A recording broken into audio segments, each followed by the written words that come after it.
All right, Steve. Jan wants to know if you could explain Proverbs 13:12. Um, Hope deferred makes the heart sick, but a dream fulfilled is a tree of life. She says that this verse always sticks out to her, and she's just been praying for some meaning. So if you could elaborate that for us. Well, I think the meaning is kind of straightforward. That when I'm not getting what I want, it makes my heart sick. But when the desire comes, it's something that gives me joy.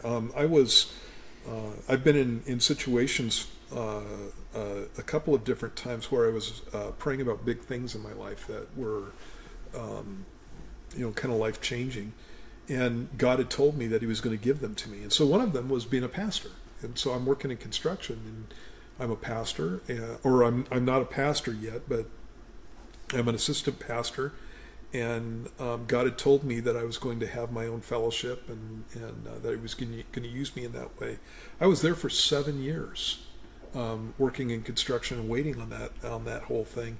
And actually, when God told me, when he pulled the trigger on the whole thing and told me that, now we're doing this, I was shocked, because I hadn't given up, but I thought that I had a few more years or something. And when I moved up here, this is one of those passages I would turn to all the time, Jan. And I would pray this to the Lord. I'd go, God, my heart's sick. You've promised me this whole thing, and it doesn't look like anything's happening.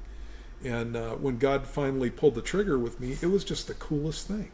And so, he opened all kinds of doors, and did some really cool stuff in the startup of our fellowship, and that kind of thing. And every step along the way, when I first moved up here, I was working in construction, and for a couple of years for another guy, and then I had my own business, and for quite a while, for years, for about 4 or 5 years, I was up here pastoring and not taking a salary, and just working in my construction business, and again, hope deferred makes the heart sick.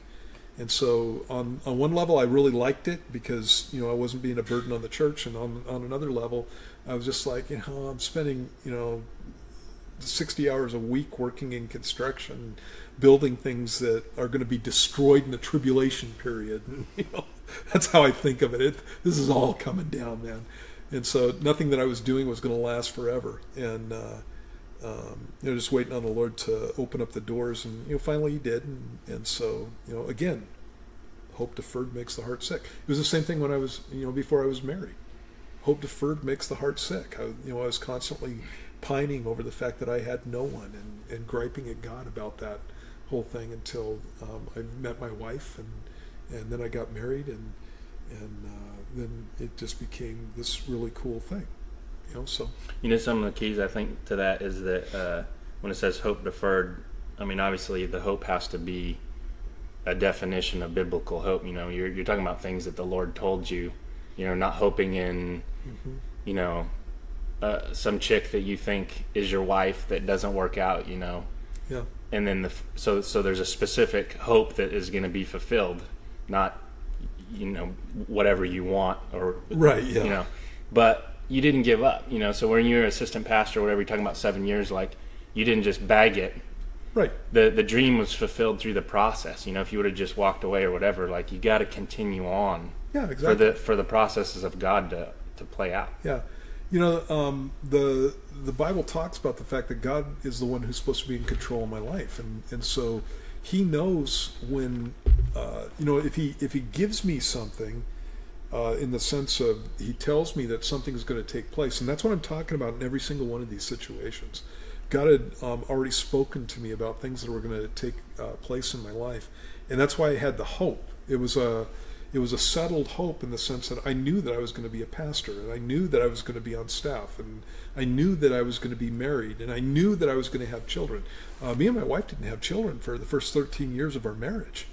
And so God told me the first year that I got married that I was going to have my first child was going to be a little girl, my second child was going to be a boy.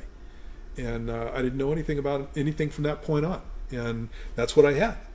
My first child was a girl, my second child was a boy. He gave me the name of my first child.